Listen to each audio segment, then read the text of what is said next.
A little while ago, I wrote an article titled Critical Thinking for the Adaptive Leader. 9 Key Characteristics to Develop, which featured on the Conference Speakers International website. I briefly highlighted 9 characteristics that adaptive leaders adopt to navigate a changing world. Now, for this video, I'm just going to be focusing on the first characteristic in a little bit more detail.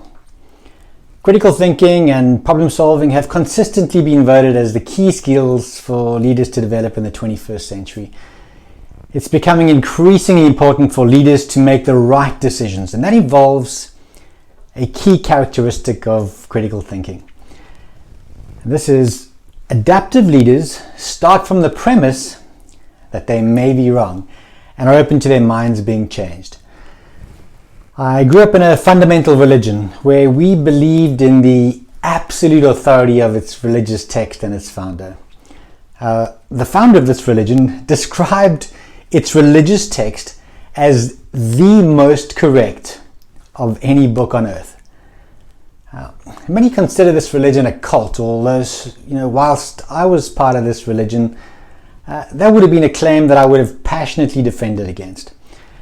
As a youngster, fresh out of the military, I then spent another 2 years as a missionary, proselyting door to door to anyone who would listen. I believed passionately in the message.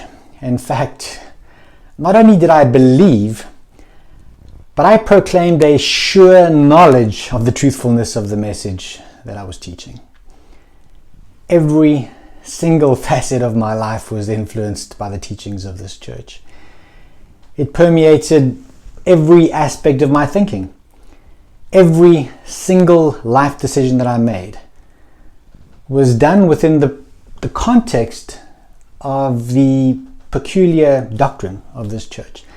And there was no room for any doubt of any kind. As a member, you are very strongly discouraged from reading any literature that may raise questions about the truth claims which the church makes. And I never questioned. That is until about 15 years ago, when my life was thrown into a little bit of turmoil, because I came across a book that challenges the authenticity of the church's foundational text. A former bishop of the church and a geneticist set out to prove through DNA the truthfulness of some of the major claims made in the book. The problem was, though, is that he didn't find that what he was looking for. In fact, after reviewing the evidence, he had to conclude that the claims were fabricated.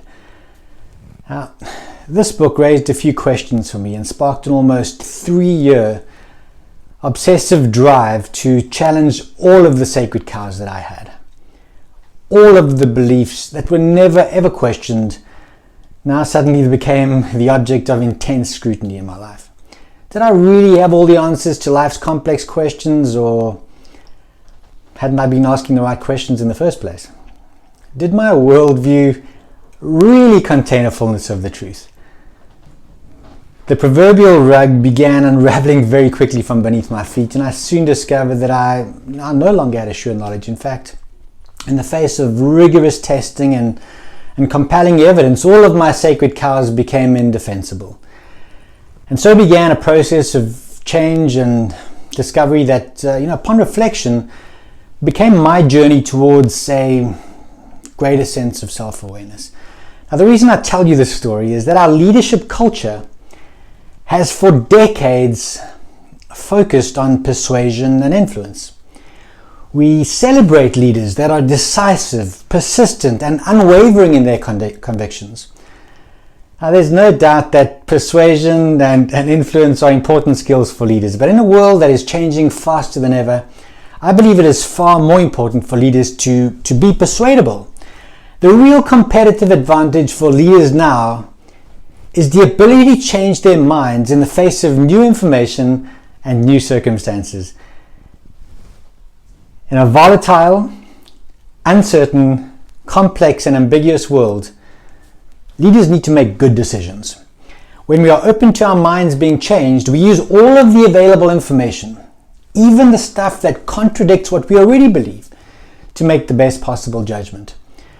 Adaptive leaders also recognize that part of the process of adapting to change, or adapting to changing circumstances, that we need to open our minds and change at speed.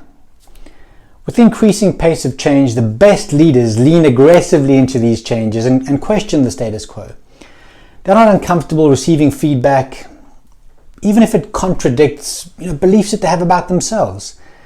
This allows them to improve at a more rapid rate than other leaders might. In prevailing leadership culture, we have bought into the myth that leaders who change their minds are flip-floppers or pushovers, and this is simply not true. Adaptive leaders are very clear on the reasons that they have for changing their mind. They don't pander to a certain demographic, but rather they do so because it's the right thing to do. They don't apologize when it's an intelligent decision. The really courageous leaders don't wait for feedback from others before considering a shift in their mindset. They actively look for information and for trends that might threaten their industry or an existing product that they have on the market. It's important to take note here that being open to our mind being changed doesn't mean that we are gullible. Leaders who are open to their mind being changed don't always change their mind. It just means that they have a genuine willingness to change their minds in the face of good evidence. And the key here is in the face of good evidence. Adaptive leaders don't change their minds if they haven't been presented with good reasons to change their mind. So the question that I have for you today is, what are your sacred cows? And are you really willing to kill them? What are the issues in your business and in your personal life that are worth changing your mind on? What are the decisions that you can make today where you stand to make a huge gain by being open to that change?